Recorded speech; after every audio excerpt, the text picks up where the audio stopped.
So welcome everyone to today's webinar. My name is Philip, and the topic of today's webinar will be effective OKR check-in meetings. So let me quickly guide you through what we are planning to do with you and talk about with you in the next hour. So we would like to start with a short intro of WorkPath and me.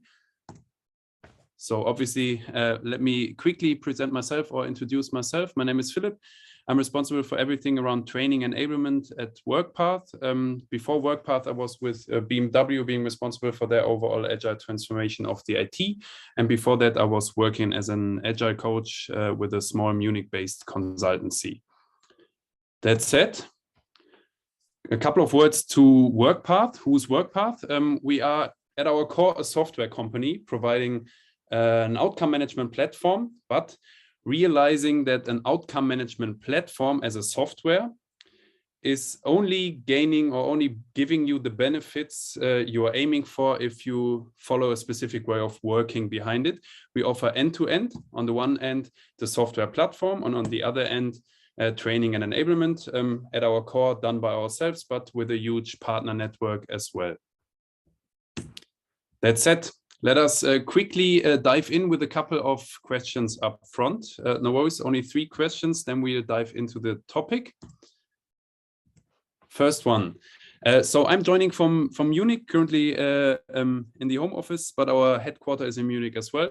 So what would interest us is from which location are you currently joining? And do us the favor, just quickly type it in the chat.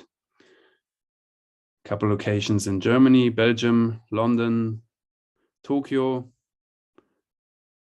Belgium again, Warsaw, Slovakia, Spain, Romania, Czech Republic, Oslo. All right. So we got obviously most today from Germany in different locations, but we do have a very international audience. Brazil. Okay, thanks. Next one. Do you or does your company already work with OKRs? For that one, you can use the survey function in Zoom, and you got 3 options: yes, no, kind of.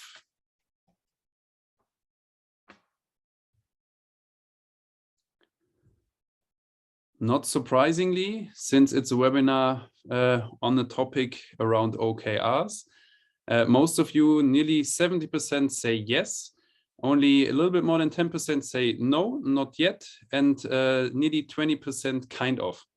So that's a little bit different to most webinars. In most webinars, a lot more people state kind of, because they realize OKRs are a new hype topic. It's not that new actually, but it's hyped in the last, let's say, decade.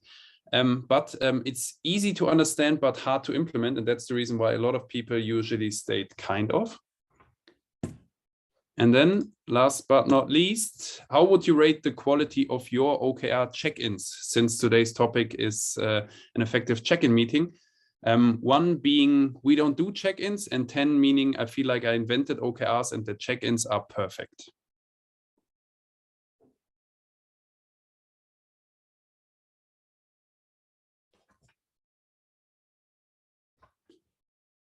Yes, please just type it in the chat or use the now online survey.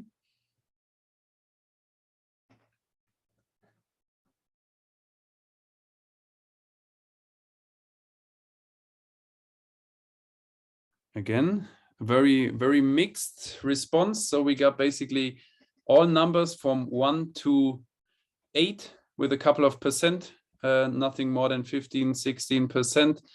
Only 1 person says he or she feels like they invented OKRs and check-ins are perfect, but most do obviously feel like there might be room for improvement. Okay, thanks for that one.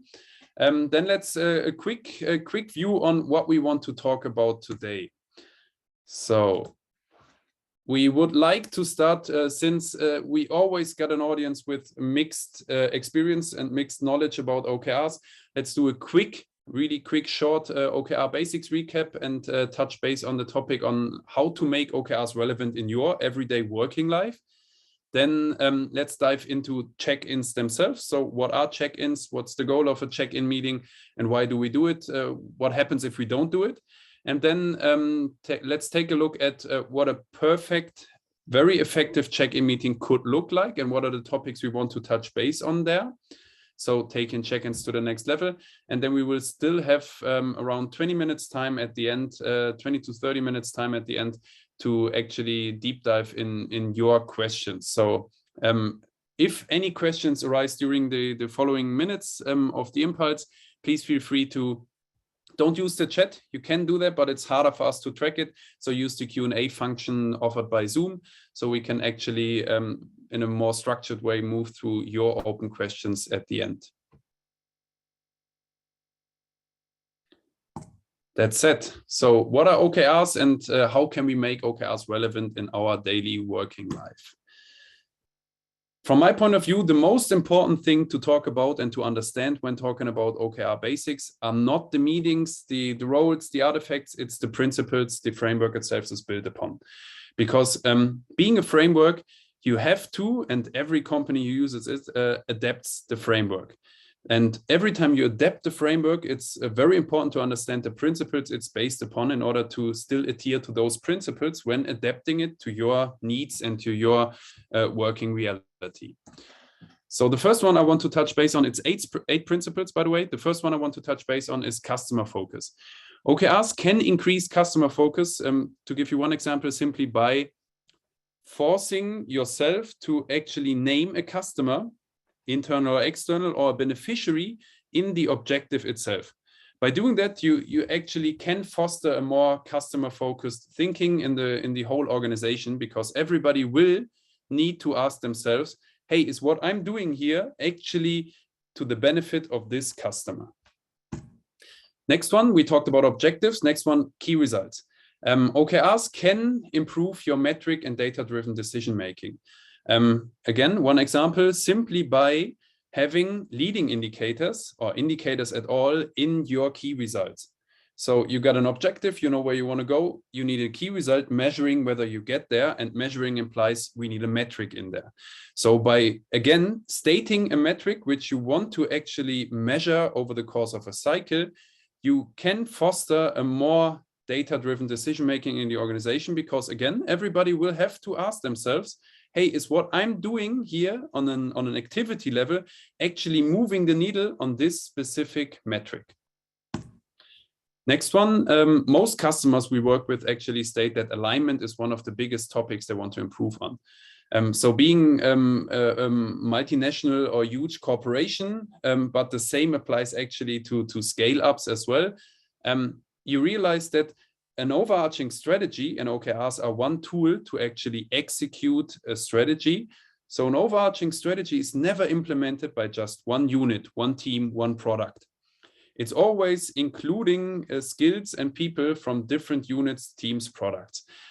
Once you realize that one, it's obvious that alignment is one of the biggest challenges of today's organization.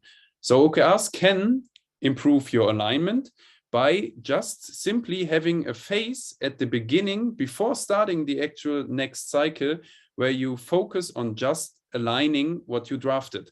So having contribution requests sent to you, sending out contribution requests, taking a look whether you can find redundancies or synergies, all happening before you actually start a cycle. That said, you won't necessarily reduce the alignment effort, but you will front load the alignment effort and thus reduce the risk of actually realizing necessary contributions too late. Next one is engagement and team empowerment. We always try to teach OKRs in a sense of 40-60 approach. The numbers can differ slightly, but it's always a combination of top-down input and bottom-up input. So no OKR set any unit drafts, whether it's the board of directors, whether it's a main department, whether it's a domain, a product, doesn't actually matter. No OKR set can claim or should claim it's 100% of the scope. That would, for one, be very arrogant to assume that you actually know 100% which will happen in the next cycle. And second of all, if you try to encompass everything, you either will end up with a lot of OKRs, or you will end up with very generic OKRs. And that will result in not really given a prioritization guidance OKR can give. So realizing that one, you will always have the possibility to put in your own bottom-up input, and that can obviously improve team empowerment. Next one is focus, kind of connected to that one, because I said if you try to encompass 100% of what everybody in my organization does with OKRs, then you will definitely not give the organization focus. But focus can be achieved by just adhering to a simple rule of limiting yourself to a specific number of objectives and limiting yourself to a specific number of key results in each objective. That number differs slightly, can be 3 objectives, can be 4, can be 5 objectives. And it shouldn't be more than 4 or 5 key results in each objective. Obviously, it can differ slightly, but the important thing is adhere to one rule, set one rule for your organization, and don't end up with 30 objectives and each objective 30 key results for every unit. Because then you might have the possibility to sleep tight over the course of the cycle because you feel like I encompassed everything everybody could potentially work on, but you will definitely have missed the chance to give a prioritization guidance. Next one, continuous learning. OKRs are an iterative framework. So the usual strategy executions or the usual strategy cycle in bigger companies at least span from 3, 5 to 7 years.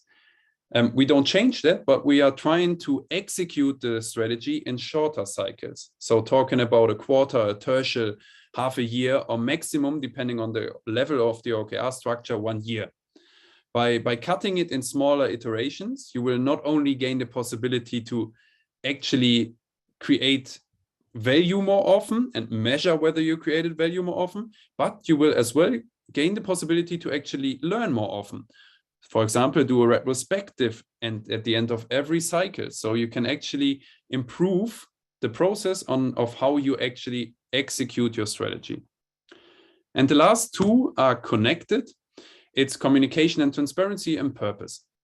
OKRs are not the new strategy. It's just one instrument to actually execute your strategy, to make a strategy consumable and transparent for an organization. By doing that, you can improve the purpose. Because if you would turn around and ask the next 10 people in your company whether they know the overall strategy, or in most cases, multiple strategies which are relevant for them, most probably will say, yes, I've heard it, I've read it, I know it, kind of.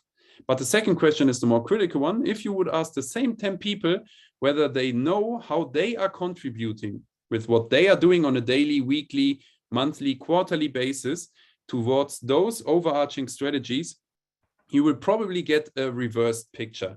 So only a couple or maybe 2 of those 10 people will state, yeah, I definitely know how I explicitly contribute to those overarching strategies. So by making it consumable, the strategy, and breaking it down into the whole organization, you can create the purpose every single individual in your organization feels when coming to work every day. That's it. So far to the principles. So OKRs are in general based on those outcome management principles, a framework which is widely known as an agile leadership and goal management framework, even though I would state that it didn't start out that way, but it kind of fits to the basic, to everything you read in the Agile Manifesto. So the basic agile values and principles, OKRs fit to that. Therefore, it's fine if you call it an agile leadership and goal management framework. Like I stated at the slide before, it's not the new strategy. It's just one strategy execution tool in order to help your company or your teams to become more outcome focused, create alignment and engagement around measurable goals. So it usually consists of 2 elements, the objective and the key results below each objective. The objective should state, where do we want to go? The key result in turn should answer, how do we measure if we get there? We at WorkPath don't only talk about those 2 elements, we talk about the 3rd element. Because the goal of OKRs, in our experience, is to bridge the strategy execution gap. I got a strategy layer and I got an execution layer, and we want to connect both. In order to connect it, we don't only need to know where we want to go in the objective, or how do we measure whether we get there or how close we are with the key results, we still need to do something in order to get there. That's what we call an initiative. You can as well call it activity, task, to do, doesn't actually matter. Can be a project, can be a backlog item, can be a simple to do. Doesn't actually matter. Anything you do to create output, we call an initiative. And what we are aiming for is a connection between those three elements. That said, to maybe sum up the basics of OKR, obviously being a framework, it comes along with a couple of events. We are talking about 7 events in the OKR cycle, starting with organizational priorities, in best case formulated as OKRs as well. Then the OKR drafting of the lower levels. Then after you drafted, you want to align what you drafted before starting the cycle, which happens in the OKR cycle kickoff. Then during executing the OKRs, you still want to have some kind of check-in in order to track your progress, which we will dive in a little bit more detail in 1 or 2 slides. And then at the end, the usual, nearly usual by now, I guess, review and retrospective meetings focusing on OKRs. That said, we identified a couple of success factors in order to make OKRs relevant in your working daily life. I don't want to deep dive in all of them. I just want to highlight one of them. Always was for us the focus on OKRs. How to keep the focus on OKRs high up during the cycle.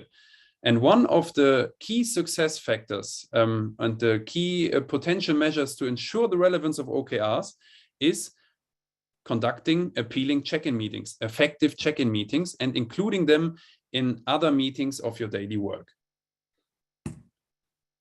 That said, one connection back to the first principle slide. So check-in meetings, if done correctly, can actually facilitate 6 out of our 8 principles. Not completely, obviously, but they can foster them. So a check-in done right helps with alignment. A check-in done right helps with transparency regarding progress. It is one element of the continuous learning process. It can foster more data-driven decision-making because during the course of the cycle, we'll continuously take a look at where we are. It will increase the focus because you every check-in, you got the meeting to recalibrate and ask yourself, are we on track or do we need to change something? And thus increase purpose. That said, let's deep dive in what exactly check-in meetings are. So why do we have check-in meetings? Check-in meetings should consist of one element, receiving and giving feedback, should be facilitated in a way that we, after the check-in meeting, everybody participated in the check-in meeting and everybody outside of it as well, if you update and document the progress like you should, then you should have a better view of the progress during the course of the cycle. You can use it to share insights and learnings and thus drive engagement and increase the felt accountability of everyone working on those OKRs. Check-in meetings should be a very short but regular exchange. So we are not talking about an hour-long meeting where everybody moves to every objective, every key result, and every initiative, progress, project, backlog item, etc., which will move the key results. But it should just answer the 3 questions. So what did you work on? What did you achieve? What are you planning to work on next? And are there learnings, risks, blockers you want to share? So for some of you, it might seem very similar to a daily Scrum meeting. And the daily Scrum meeting is similar. So that's one success factor of check-in meetings integrated in your existing meeting structure. If you're doing daily Scrum meetings, if you're doing weekly department meetings, if you're doing Jura fixes in your project, integrate the check-in meeting in those meetings. So it shouldn't take longer than 15 to 30 minutes, depending on the number of people involved and the number of OKRs, and more importantly, initiatives connected to those key results. It should be, like I said, integrated in other formats. I just gave you a couple of examples where it could be integrated in. And another important thing is it can happen at every level where you actually derive OKRs. What we see in a lot of companies is actually even though the highest level, the highest management level might draft OKRs, they neglect actually doing the corresponding meetings. So a check-in meeting isn't just something for teams. A check-in meeting should and could happen on every OKR level. Then the benefits are fairly obvious, I hope, by now. So by talking about the topics I just now mentioned, you gain the possibility to adjust during the cycle. Because if OKRs are implemented perfectly, then you committed on the outcomes. So the objectives and the key results upfront. You didn't commit on the activities, so the projects, the backlog items for a whole cycle. So you can still change up some of those if you feel like what you did in the last couple of weeks of the cycle didn't actually move the needle in the way you expected it to move. So change it up.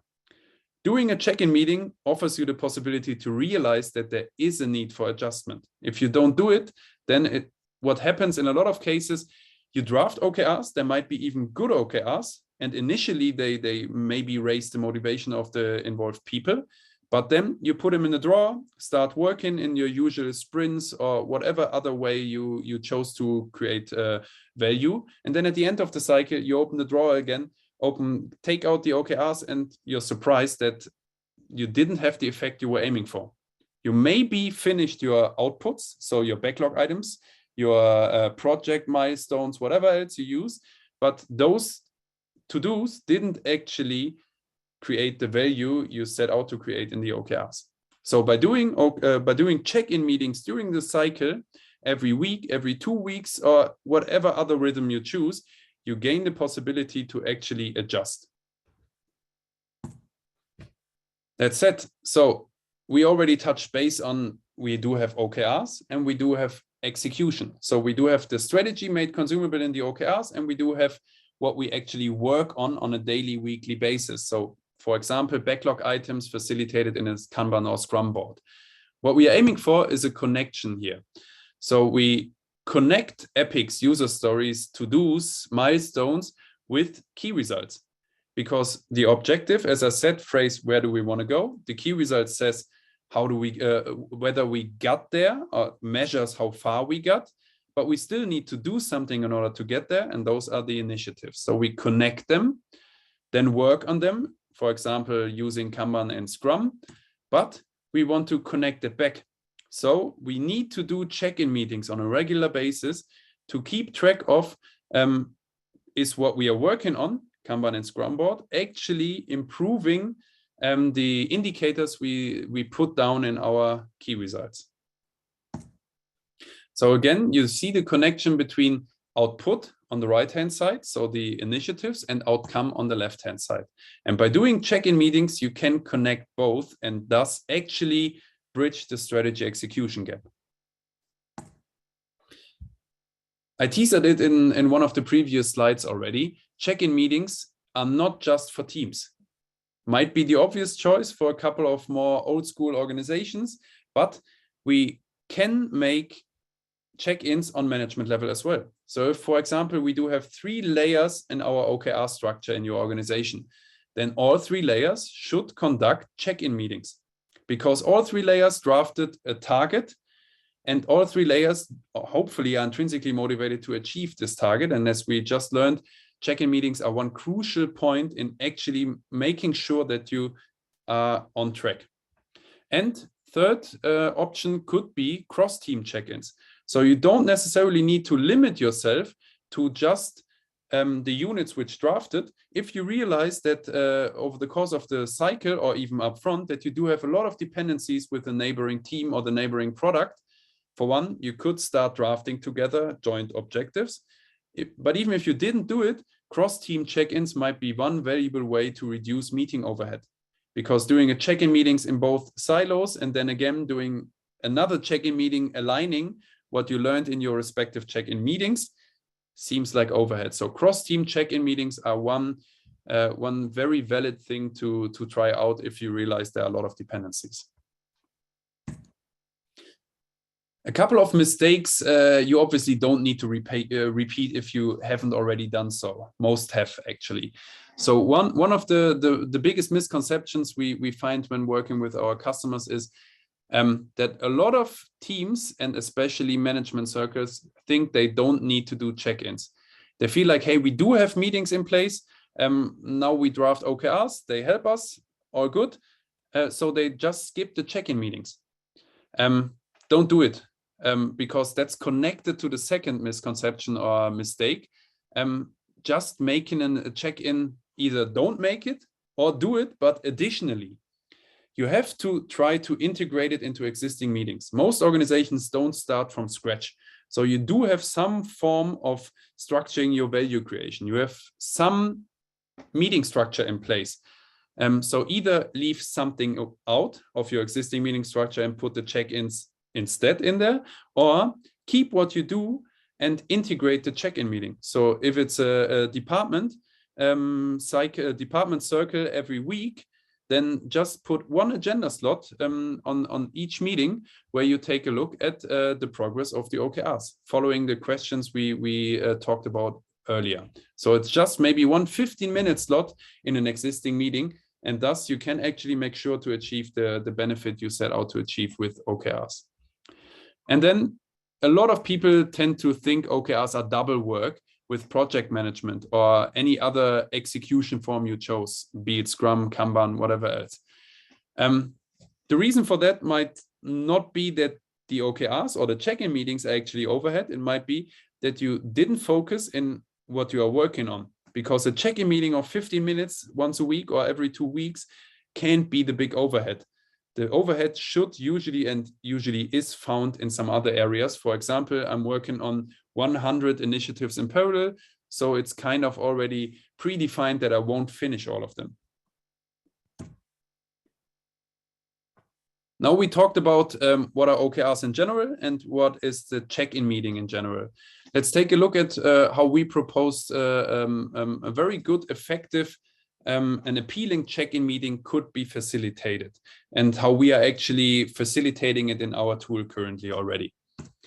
So you got 3 different phases, so to say, of a check-in meeting. The one is define, prepare, and conduct the meeting. Define. So you need to make sure that you actually do have all the necessary people or representatives of groups of people in the check-in meeting. So ask yourself, where's a need for exchange? Where's a need for alignment? And who of the team should and wants to participate? So one indicator can be, if you drafted your OKRs, then aligned them, then you usually did get contribution requests from other teams, or you send out contribution requests. That's definitely something you need to take into account when deciding who participates in what check-in meeting. Then the next topic is, ask yourself, what do you actually want to speak about? Recommendation, obviously, is focus on OKRs. Don't deep dive too deep into the initiatives, so the activity level, because that's usually facilitated in some other form. You don't want to go step by step through 5 objectives and then 5 key results in each objective and then 10 initiatives below each key result. That will definitely take a lot of time and will result in, most people will feel like it's reporting. It's just tracking, and they won't gain the benefit they want to. Everybody in a remote meeting will definitely start typing emails. So focus yourself on what's important to share. What are blockers? What are learnings? What are pending decisions?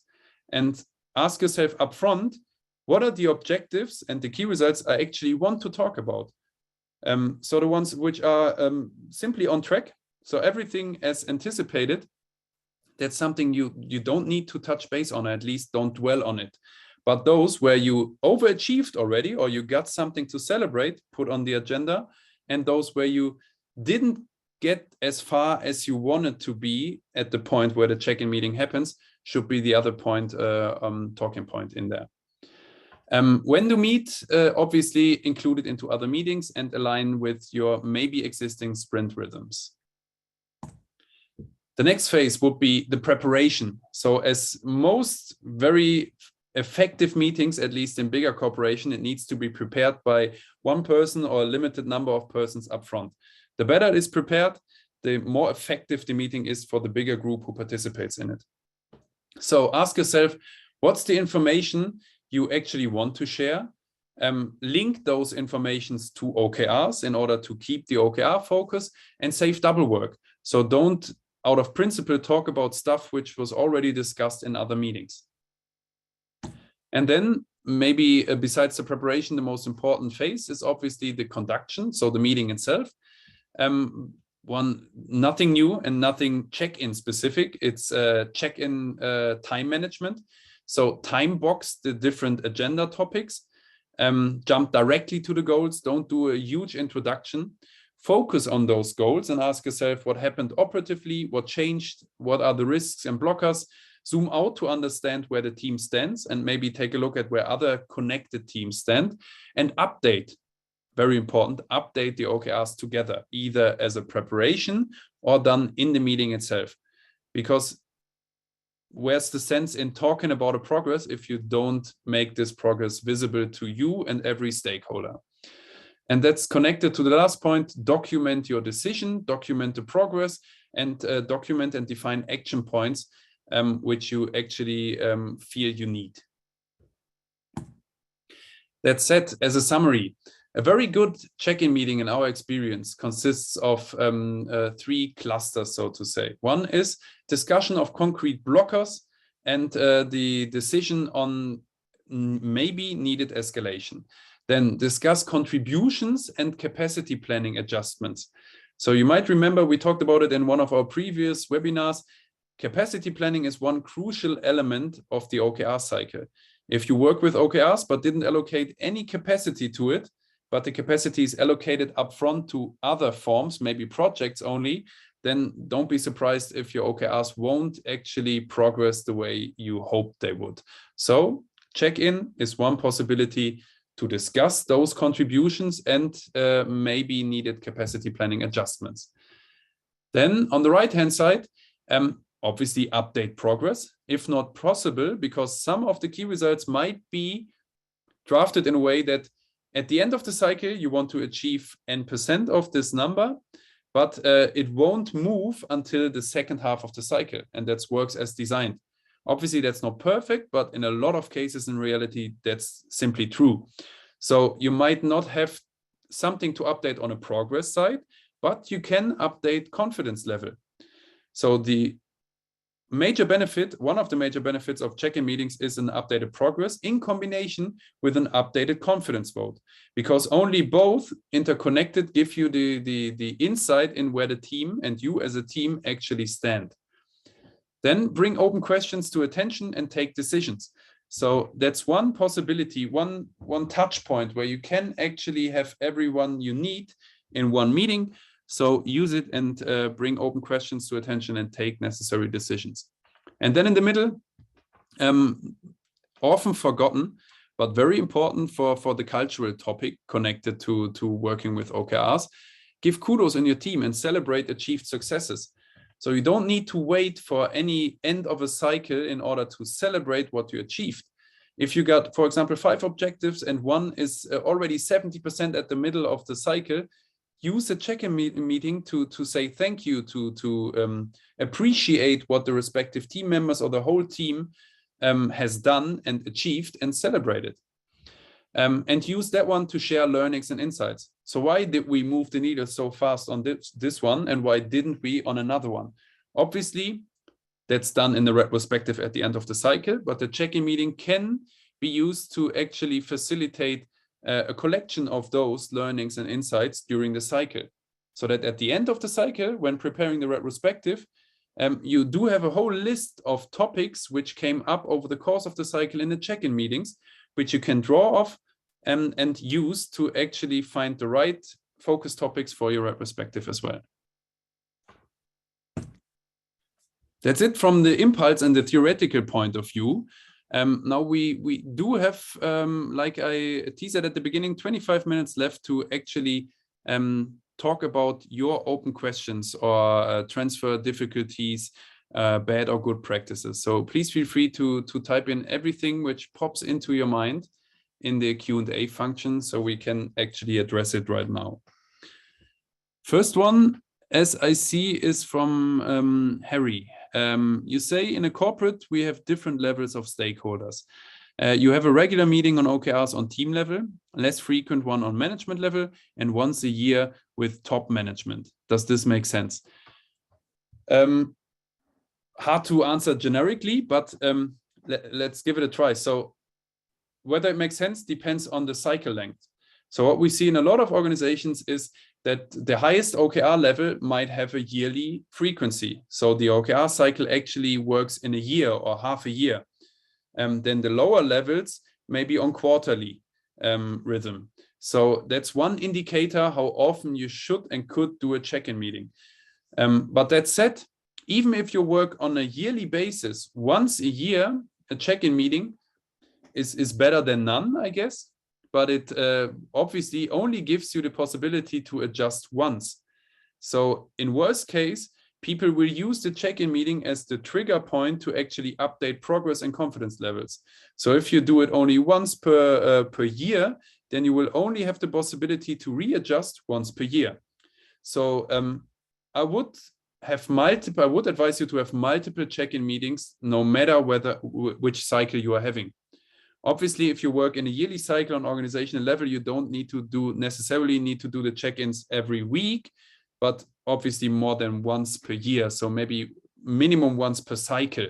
So once per quarterly cycle. So you do have 4 check-in meetings over the course of the year. I hope that answers your questions, Harry. Next one is by Sven. How do you manage to stay out of talking about initiatives during the check-ins? Maybe I didn't make that quite clear. So we obviously want to focus on OKRs, but initiatives are not off limits. It's just the case that I only want to deep dive in initiatives as a root cause analysis, in a sense of, hey, we want to talk about those 2 objectives out of our 5.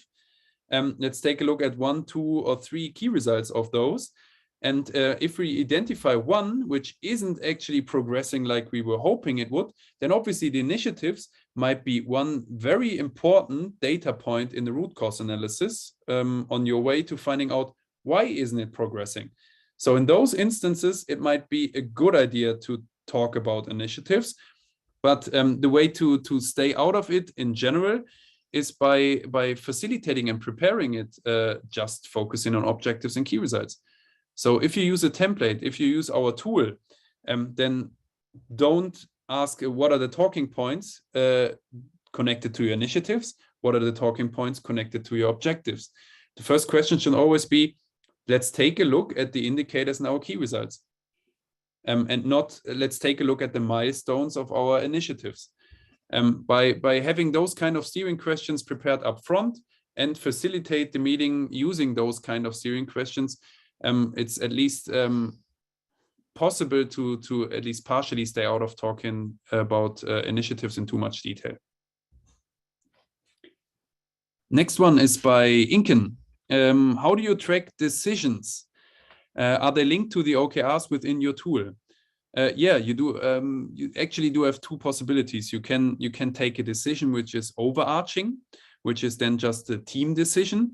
And you can take decisions which are directly linked to a key result or an objective or an initiatives, and you can document it accordingly, obviously. Because in some cases, a decision is needed in a sense of impediment management, right? So you do realize you do have an impediment when working on one initiative, and that's the reason why a key result isn't progressing the way it should, or you expected it could progress. So the decision is directly connected to this initiatives and this key result. So we want to document it accordingly. Max has the next one. We have a software development team that works with Scrum and a service project team that works with customer milestones in Waterfall and weekly update meetings. Then we have the OKR process on top of it, so to say. How do you integrate all of that, and what should your OKRs be about? In our experience, OKRs are kind of domain neutral. It doesn't actually change depending on the sector you work in. It doesn't change on the framework or the way you chose to create value. So it doesn't actually matter whether you use waterfall projects or Scrum, so agile product development, so to say. at least it doesn't matter in the sense of can OKRs create benefit. It matters in the way you adapt it. So what you don't want to do is just duplicate what you do have in your backlogs in the Scrum team or in the milestones in your projects. So what you do want to do is have the additional layer up top in order to connect the overarching strategy with those backlog items and milestones. So ask yourself, what are the bigger outcomes? What's the bigger effect for what customer when we work on those backlog items or after we achieved those milestones? So the answers to those questions are the topics you want to put in your OKRs above your backlogs or project milestones. Do you have, I hope, Max, that answers your question. If don't, just loop in a follow-up question again. Inken does have another question though. Do you have any examples how to link risk management and OKRs? The linkage, how it is done operatively, obviously depends on the systems you're using, so I won't dive into that one. But from a process point of view, like we just discussed check-in meetings. So if one crucial element, one question in every check-in meeting is, what is blocking you? What's your confidence level? Is the progress progressing like you expected it to be? These are, like you realize, all questions which in a classical risk management, a risk manager is asking as well. So the way to link it could be, don't send out additional templates asking for project risks or whatever else. Use the output of the check-in meetings in order to update your risk management. You might even have the possibility to throw in one mandatory question in every check-in meeting if you want to link the risk management approach with OKRs. On first glance, it might seem like overhead, but on second glance, it actually reduces overhead, because I, as a team, would strongly benefit from just answering one question every 2 weeks in my check-in meeting. If the answer to this question can be used by the risk manager or whoever else is responsible for it to update the project risk or company risks accordingly, and not send additional surveys and whatever else of questionnaires to additional systems to my front door. So that's the very generic answer to how to link risk management and OKRs. Jan has the next question. Cultural specifics. What is special or important using OKR in Germany? I guess you can't really talk about every German company as that's important to every German company. But if you would ask me really to pinpoint it to one topic, I would say it's the 120% approach. So kind of very cliche, but kind of you actually see it in a lot of German companies. They do want to achieve 100% of everything they set out to achieve. And that's kind of not really the perfect usage of OKRs as you realize. So in some cases, depending on the topic you put in the OKRs, it's actually a huge achievement if we achieve, let's say, 70–80% of what we set out to do. But in German companies, that's a cultural topic, I guess. It's not really appreciated if you only achieve 70–80% more than what you set out, what you started with. So I would say that's the one cultural specific which pops into my mind looking at Germany. Francisco has the next question. Do you have any tips for managers that don't want to spend the time? It is a bit the case we have in our organization that managers don't think they should look at this regularly. For some of the monthly, it is the maximum. I can only... obviously, we do have that topic a lot when working with customers, but I don't have that one tip which helps. What I felt like in a conversation, if you get the chance to get into a dialogue with those managers and explain what OKRs can do and what they can achieve for them, and then ask one question at the end,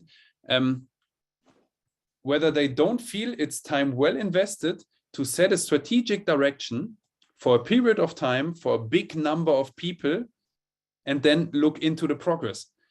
And if a manager actually says no to a question phrased like this, then he or she hasn't actually read their role description, because I haven't met a managing role in any bigger corporation which doesn't have responsible for strategy and executing a strategy in there. So every time that's the case, you should ask and try to get into a dialogue why they feel it isn't time well invested to set a goal for a big number of people for a longer period of time. And then if they do say, yeah, obviously that's a benefit for me, then why the hell don't you want to look in progress?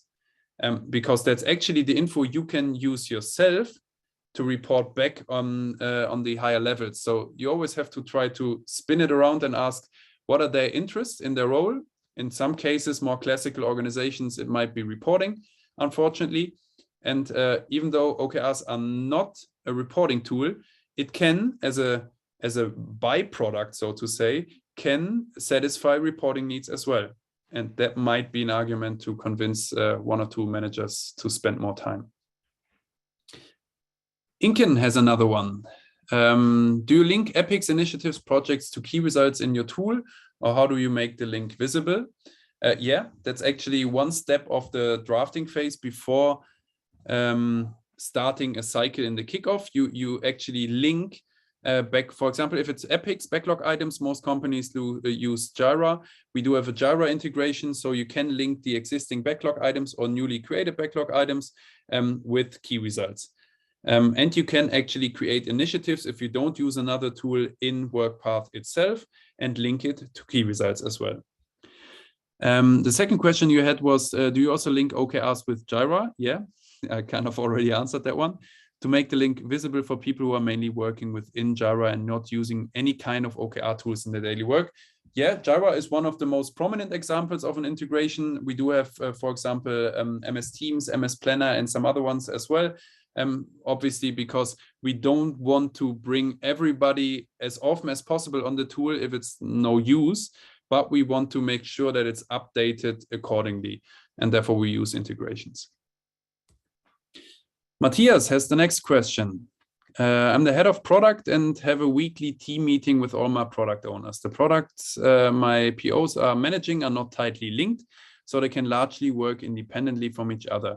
Would it still make sense to include an OKR check-in into my weekly team meeting? That kind of depends whether you set OKRs and you see a benefit in setting OKRs as for all products. So is there one OKR set where all product owners are actually contributing to with maybe their own OKR sets? Then yeah, it makes sense to do a check-in. So the counter question would always be, or the rule of thumb is, if you set OKRs at one level for a group of people or a group of units or one unit, then it makes sense in this instance to do a check-in meeting. If you don't have combined OKRs or one collective level above the products, then I wouldn't feel like it makes sense to have check-in meetings combined. Then the check-in meetings would be more beneficial in the products itself. I hope that answers this at least partially. Obviously, that's a question where we would need to look into more detail of your work in reality. That said, Alina has another one. Can you speak more about monitoring confidence levels? Do you use a simple green, yellow, red way of evaluating? What if team decides the key result cannot be delivered? Would the key result be abandoned and or removed mid-cycle then? So in our tool, we decided against green, yellow, red. We have a 1 to 10 confidence level. And again, we decided against the colors, but the colors are allocated to a range of numbers in between 1 to 10. So 1 until 3, I believe, is red. Then 4 until 6 or something is yellow, and then 7 to 10 is green. To just give the possibility to have a quick overview. Then the second question is, what if the team decides a key result cannot be delivered? So yeah, what can you do? If it cannot be delivered, then you got 2 options. You can either continue, or 3 options actually. You can support the tool with additional resources or other informations. That's what a servant leader in the best case scenario should ask if a team comes along and says, hey, we do have a problem here. We feel like we can't achieve it. How can I support? The second one is you stop working on it because you feel like we won't achieve anything valuable, and I'm not sure whether it stays the most important topic in the next cycle. So everything we now spend into this topic might be wasted resources. And the third one is you just continue because you feel like, hey, every % I achieve is an added value.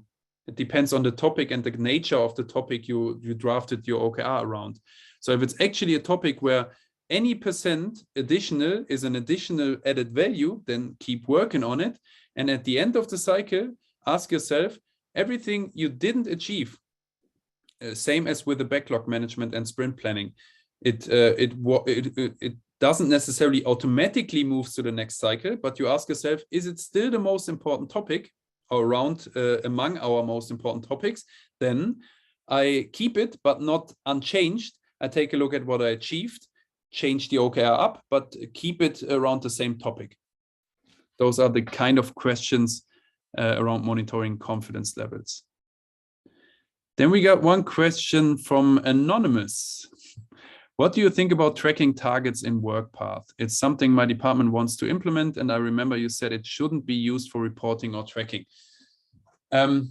You have to differentiate between reporting and tracking, in my opinion. So reporting is something where I report to someone. That can have a benefit if I report to a stakeholder. But report is kind of negatively got a negative touch to it. So if you say, I inform my stakeholder about a progress, that shouldn't be a bad thing. So a stakeholder has an interest in your progress and the right to get something as an info back, because he might be depending on what you actually achieve. What I mean, if it shouldn't be misused for just reporting, is some companies tend to think I implement OKRs and I just use it for top-down goal management. So I do have my top-down goals, 100% goes to the next level. I expect 100% contributions. Then they do the same thing to the third level and so on. That's how it shouldn't work, because you lose the possibility to actually gain a benefit from swarm intelligence and increase the engagement, increase the felt purpose and so on. But some form of reporting isn't necessarily bad. And tracking is never bad if the team uses it to track their own progress. So tracking isn't necessarily just for an outside perspective or for a management perspective. It can be used by a team themselves. So if I and my team, we work on something, we are intrinsically motivated in knowing where we are. If we work on something and set a goal for 3 months, it's not just to tell my boss about it, it's for us ourselves to know where we are. So tracking isn't necessarily a bad thing either. Matthias has the next one. What would you say is a good number of participants in a weekly check-in? For instance, we are running a monthly cross-team check-in with 12 to 13 presenters and 10 plus listeners.